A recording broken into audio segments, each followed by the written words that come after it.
Friends நிறைய பேருக்கு இந்த வருஷம் ஊருங்களுக்கு போயிட்டு நம்ம பொங்கல் வந்து கொண்டாடுற மாதிரி வாய்ப்புகள் கிடைச்சிருக்காது. ஸோ எங்களுக்காக தான் ஊருக்கு போகிற மாதிரி வாய்ப்புகள் கிடைக்கல. ஸோ அது மாதிரி அதுக்காக நம்ம சந்தோஷத்தை ஆகட்டும் நம்ம செலிப்ரேஷன் விட்டுற முடியுமா?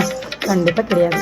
நம்ம எங்கே இருக்கிறோமோ அதுவே நம்ம வந்து சொர்க்கபூமியாக ஆக்கணும். அதுதான் நிலைமை இப்போ இருக்கிற நிலைமை. ஓகேங்களா?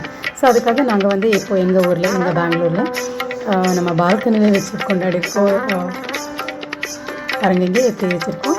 ஸோ அதே மாதிரி நம்ம ஊர் நாட்களில் எப்படி வைக்கிறோம் அதே மாதிரி சூரியனை பார்த்து வெளியே அதாவது கேட் கிட்ட நாங்கள் வந்து வச்சு பொங்கலை வந்து வச்சு நாங்கள் கொண்டாடிட்டு இருக்கோம். ஸோ நல்லதாக இருந்தது. அழகாக ரொம்ப சிறப்பாக இருந்த ஒரு பொங்கல் திருவிழா முடிந்தது. நெக்ஸ்ட் மாட்டு பொங்கல் அன்றைக்கி நான் உங்களை எல்லாம் சந்திக்கிறேன். அது வரைக்கும் உங்களிடமிருந்து விடைபெறுவது உங்கள் ராஜேஸ்வரி வாவுகளாட்ட சார்பில்.